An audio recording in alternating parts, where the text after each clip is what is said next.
Assalamualaikum warahmatullahi wabarakatuh. Kami dari kelompok 9 akan mempresentasikan hasil kerja kelompok kami, yaitu tentang pemakaian tanda baca. Saya akan memperkenalkan anggota kelompok saya. Saya sendiri, Baik Istri Maisarah sebagai moderator. Yang kedua, Yola Sri Handayani sebagai pembaca pertama. Dan yang ketiga, Eka Apriani sebagai pembaca ketiga. Sebelum masuk ke pembahasan, saya akan membacakan pengertian tanda baca. Tanda baca adalah simbol yang tidak berhubungan dengan fonem atau suara atau kata dan frasa pada suatu bahasa, melainkan berperan untuk menunjukkan struktur dan organisasi suatu tulisan, dan juga intonasi serta jeda yang dapat diamati sewaktu pembacaan. Aturan tanda baca berbeda antar bahasa, lokasi, waktu, dan terus berkembang. Beberapa aspek tanda baca adalah suatu gaya spesifik yang karenanya tergantung pada pilihan penulis. Jenis-jenis tanda baca dan contoh penggunaannya. Yang pertama, tanda titik. Tanda titik dipakai pada akhir kalimat yang bukan pertanyaan atau seruan. Contohnya, saya suka makan nasi, titik. Apabila dilanjutkan dengan kalimat baru, harus diberi jarak 1 ketukan. Yang kedua, tanda koma. Tanda koma dipakai di antara unsur dalam suatu perincian atau pembilangan. Contohnya, saya menjual baju, celana, dan topi. Contoh penggunaan yang salah. Saya membeli udang, kepiting, dan ikan. Yang ketiga, tanda titik koma. Tanda titik koma dapat dipakai untuk memisahkan bagian-bagian kalimat yang sejenis dan setara. Contohnya, malam makin larut, titik koma. Kami belum selesai juga. Yang keempat, tanda titik dua. Tanda titik dua dipakai pada akhir suatu pernyataan lengkap bila diikuti rangkaian atau pemberian. Contohnya, kita sekarang memerlukan perabotan rumah tangga, titik dua, kursi, meja, dan lemari. Yang kelima, tanda hubung. Tanda hubung menyambung seperti unsur-unsur kata ulang. Contoh, anak-anak, berulang-ulang, kemerah-merahan. Yang keenam, tanda pisah. Tanda pisah seperti membatasi, penyisipan kata atau kalimat yang memberikan penjelasan khusus di luar bangun kalimat. Contohnya, Wikipedia Indonesia, saya harapkan akan menjadi Wikipedia terbesar. Yang ketujuh, tanda elif. Tanda elif dipakai dalam kalimat yang terputus-putus. Misalnya, untuk menuliskan naskah drama. Contoh, kalau begitu, titik, ya marilah kita bergerak. Tanda elif menunjukkan bahwa dalam suatu kalimat atau naskah, ada bagian yang dihilangkan, misalnya dalam kutipan langsung. Contohnya, sebab-sebab kemerosotan akan diteliti lebih lanjut. Jika bagian yang dihilangkan mengakhiri sebuah kalimat, perlu dipakai 4 buah titik, 3 buah untuk menandai penghilangan teks atau suatu menandai akhir kalimat. Contohnya, dalam tulisan tanda baca harus digunakan dengan hati-hati. Selanjutnya, tanda tanya. Tanda tanya dipakai pada akhir tanya. Contoh, kapan ia berangkat? Saudara tahu, bukan? Penggunaan kalimat tanya tidak lazim dalam tulisan ilmiah. Tanda tanya dipakai di dalam tanda kurung untuk menyatakan bagian kalimat yang disangsikan atau yang kurang dapat dibuktikan kebenarannya. Contoh, ia dilahirkan pada tahun 1683. Uangnya sebanyak 10 juta rupiah hilang. Selanjutnya, tanda seru. Tanda seru dipakai sesudah ungkapan atau pernyataan yang berupa seruan atau perintah yang menggambarkan kesungguhan, ketidakpercayaan, ataupun rasa emosi yang kuat. Contoh, alangkah mengerikannya peristiwa itu, bersihkan meja itu sekarang juga, sampai hati ia membuang anaknya. Merdeka. Oleh karena itu, penggunaan tanda seru umumnya tidak digunakan di dalam tulisan ilmiah atau ensiklopedia. Hindari penggunaannya kecuali dalam kutipan atau transkripsi drama. Selanjutnya, tanda kurung. Tanda kurung mengapit keterangan atau penjelasan. Contoh, bagian keuangan menyusun anggaran tahun kantor yang kemudian dibahas dalam RUPS atau Rapat Umum Pemegang Saham secara berkala. Tanda kurung mengapit keterangan atau penjelasan yang bukan bagian integral pokok pembicaraan. Contoh, satelit Palapa atau pernyataan sumpah yang dikemukakan Gajah Mada, pembentuk sistem satelit domestik di Indonesia. Pertumbuhan penjualan tahun ini dalam kurung lihat tabel 9 menunjukkan adanya perkembangan baru dalam pasaran dalam negeri. Tanda kurung mengapit huruf atau kata yang kehadirannya di dalam teks dapat dihilangkan.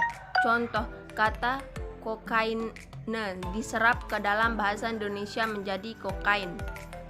Pembalap itu berasal dari kota Medan.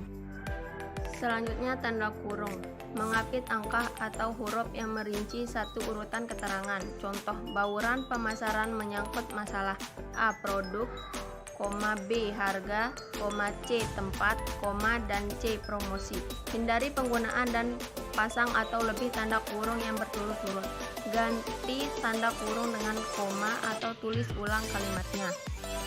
Selanjutnya, tanda kurung siku. Tanda kurung siku mengapit huruf, kata, atau kelompok kata sebagai koreksi atau tambahan pada kalimat atau bagian kalimat yang ditulis orang lain. Tanda itu menyatakan bahwa kesalahan atau kekurangan itu memang terdapat di dalam naskah asli. Contoh, sang sapurba mendengar bunyi gemersik. Tanda kurung siku mengapit keterangan dalam kalimat penjelasan yang sudah bertanda kurung. Contoh, persamaan kedua proses ini. Dalam kurung, perbedaannya dibicarakan di dalam bab 2. Lihat halaman 33-38, tutup kurung. Perlu dibentangkan di sini. Selanjutnya, tanda petik. Tanda petik mengapit petikan langsung yang berasal dari pembicaraan dan naskah atau bahan tertulis lain. Contoh, saya belum siap, kata Mira, tunggu sebentar. Pasal 36 Undang-Undang Dasar 1945 berbunyi, bahasa negara ialah bahasa Indonesia. Tanda petik mengapit judul syair, karangan atau bab buku dipakai dalam kalimat. Contoh, bacalah, bola lampu dalam buku dari suatu masa, dari suatu tempat. Karangan Andi Hakim Nation yang berjudul Rapor dan Nilai Prestasi di SMA diterbitkan dalam Tempo. Sejak berdiri aku terdapat pada halaman 5 buku itu. Tanda petik mengapit istilah ilmiah yang kurang dikenal atau kata yang mempunyai arti khusus. Contoh, pekerjaan itu dilaksanakan dengan cara coba dan ralat saja. Ia bercelana panjang yang di kalangan remaja dikenal dengan nama Goodbye. Tanda petik penutup mengikuti tanda baca yang mengakhiri petikan langsung. Contoh, kata Tono, saya juga minta satu.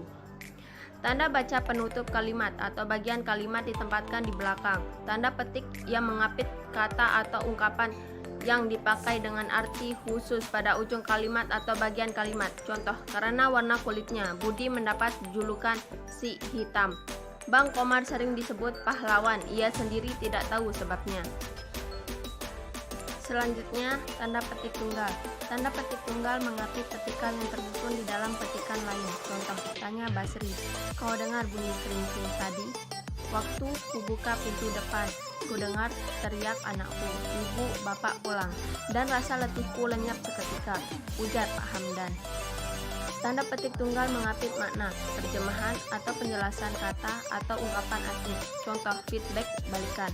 Tanda garis miring dipakai di dalam nomor surat dan nomor pada alamat dan penandaan masa atau tahun yang berbagi dalam 2 tahun takwim. Contoh nomor 7 PK 1973, Jalan Keramat 3/10, tahun anggaran 1985/1986. Tanda garis miring dipakai sebagai pengganti kata tiap, per, atau sebagai tanda bagi dalam pemecahan dan rumus matematika. Tanda garis miring sebaiknya tidak dipakai untuk menulis tanda aritmatika dasar dalam prosa. Gunakan tanda bagi. Contoh 10 bagi 2 sama dengan 5. Di dalam rumus matematika yang lebih rumit, tanda garis miring atau garis pembagi dapat dipakai. Tanda garis miring sebaiknya tidak dipakai sebagai pengganti kata. Selanjutnya, tanda penyingkat atau apostrof. Tanda penyingkat menunjukkan penghilangan bagian kata atau bagian angka tahun. Contoh, Ali kan Kusarati. Kan sama dengan akan, malam lah tiba, lah sama dengan telah. 1 Januari 88 sama dengan 1988. Sebaiknya bentuk ini tidak dipakai dalam teks prosa biasa. Sekarang saya akan membacakan kesimpulan. Berdasarkan pembahasan di atas, kami tarik kesimpulan sebagai berikut. Tanda baca adalah simbol yang tidak berhubungan dengan suara atau kata dan frasa suatu bahasa, melainkan berperan untuk menunjukkan struktur dan organisasi suatu tulisan, dan juga intonasi serta jeda yang dapat diamati sewaktu pembacaan. Pada dasarnya, masyarakat kita telah memahami penggunaan kaidah tata bahasa di Indonesia yang baik dan benar. Akan tetapi, dalam pelaksanaannya seringkali masyarakat dihadapkan pada situasi dan kondisi berbahasa yang tidak mendukung. Maksudnya ialah masyarakat masih enggan untuk mengikuti kaidah tata bahasa Indonesia yang baik dan benar dalam komunikasinya sehari-hari. Masyarakat sering terdikte oleh aturan-aturan tata bahasa yang salah, sehingga bermula dari kesalahan-kesalahan tersebut dapat menjadi kesalahan yang sangat fatal dalam mengikuti aturan-aturan ketata bahasaan, yang akhirnya kesalahan tersebut menjadi sebuah kebiasaan dan parahnya lagi, hal tersebut menjadi membudaya dan dibenarkan penggunaannya dalam keseharian.